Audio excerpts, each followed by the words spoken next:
वक्रतुंड महाकाय सूर्यकोटि समप्रभ निर्विघ्नं कुरु मे देव सर्वकार्येषु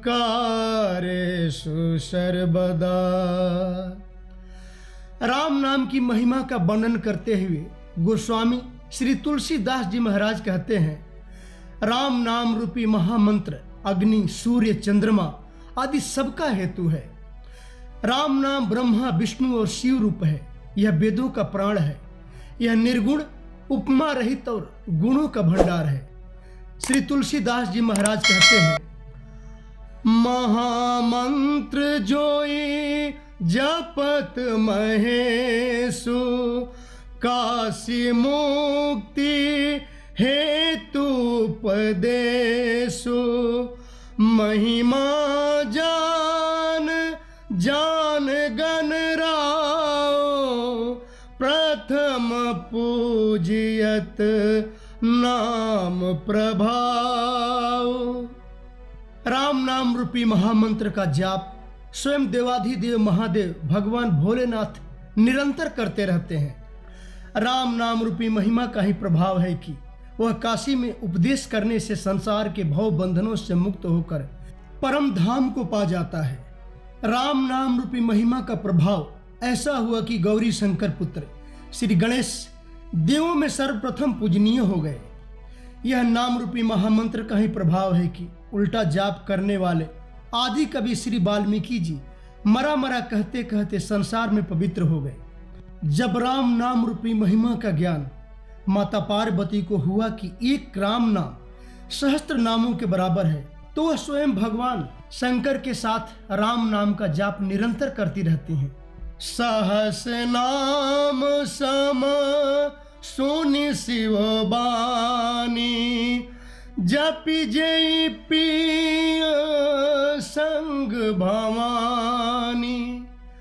राम नाम रूपी अमृत वाणी का प्रभाव हुआ कि कालकूट जैसा जहर भगवान शिव को अमृत सा फल दिया और वह नीलकंठ कहलाने लगे। श्री तुलसीदास जी महाराज कहते हैं कि राम नाम के 2 अक्षर सावन और भादो मास के महीने हैं, जो जीव मात्र के जीवन में 12 महीने अमृत रूपी वर्षा का योग बनाए रखते हैं। राम नाम मणि दीप धरो जीह दे हरि द्वार तुलसी भीतर बाहर हो जो चाह शिव जियार। हे जीव, अगर तू अपने मन के भीतर और बाहर सुख और आनंद पूर्वक उजियारा चाहता है तो अपने मुख रूपी द्वार के जिह्वा रूपी देहली पर राम नाम रूपी मणि दीप को रख। समस्त जगत में तुम्हारा कल्याण होगा। सकल कामनाहीन जे राम भगति रस लीन नाम सुप्रेम पीयूष हृदय तिनहु किए मन मीन।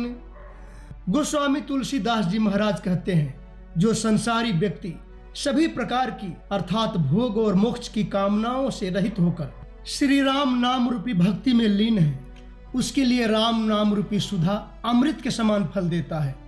उन्होंने अपने मन को राम नाम रूपी सरोवर में मछली बना रखा है।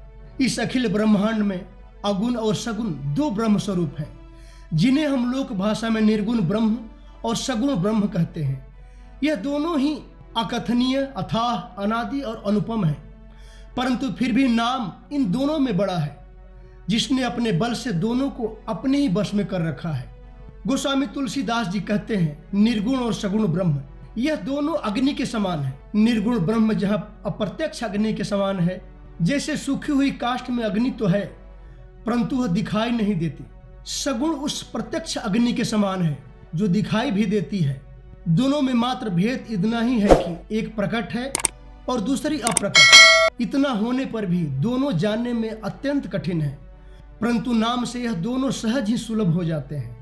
राम नाम की महिमा का वर्णन करते हुए कली पावना अवतार गोस्वामी जी कहते हैं, भगवान श्री रामचंद्र जी ने भक्तों के लिए स्वयं मनुष्य शरीर धारण कर नाना प्रकार के कष्टों को सहते हुए साधुओं, ऋषियों, मुनियों और देवताओं को सुखी किया। परंतु भक्तगण राम नाम रूपी मंत्र का आश्रय लेकर सहज ही आनंद और कल्याण का घर हो जाता है। मोक्ष मार्ग के पथिक बनकर श्री भगवान के चरण कमलों में सदा सदा के लिए लीन हो जाता है। भगवान राम ने तो एक ऋषि पत्नी अहिल्या का उद्धार किया, परंतु राम नाम रूपी माला का आश्रय लेने वाले करोड़ों खल और कुमति दुर्बुद्धि वाले दुष्टों को बुद्धि को सुधार दिया। राम नाम तापस्तिय तारी, नाम कोटि खल कुमति सुधारी। श्री रघुनाथ जी ने तो केवल सबरी, जटायु आदि उत्तम सेवकों को ही सद्गति प्रदान की, परंतु नाम रूपी महिमा ने अगणित दुष्टों का उद्धार कर दिया। यह राम नाम रूपी महिमा का अगला भाग हम इसके बाद आने वाले वीडियो में सुनेंगे। तब तक के लिए आप सभी के हृदय में विराजमान उस परम पिता परमेश्वर को मेरा कोटि कोटि प्रणाम।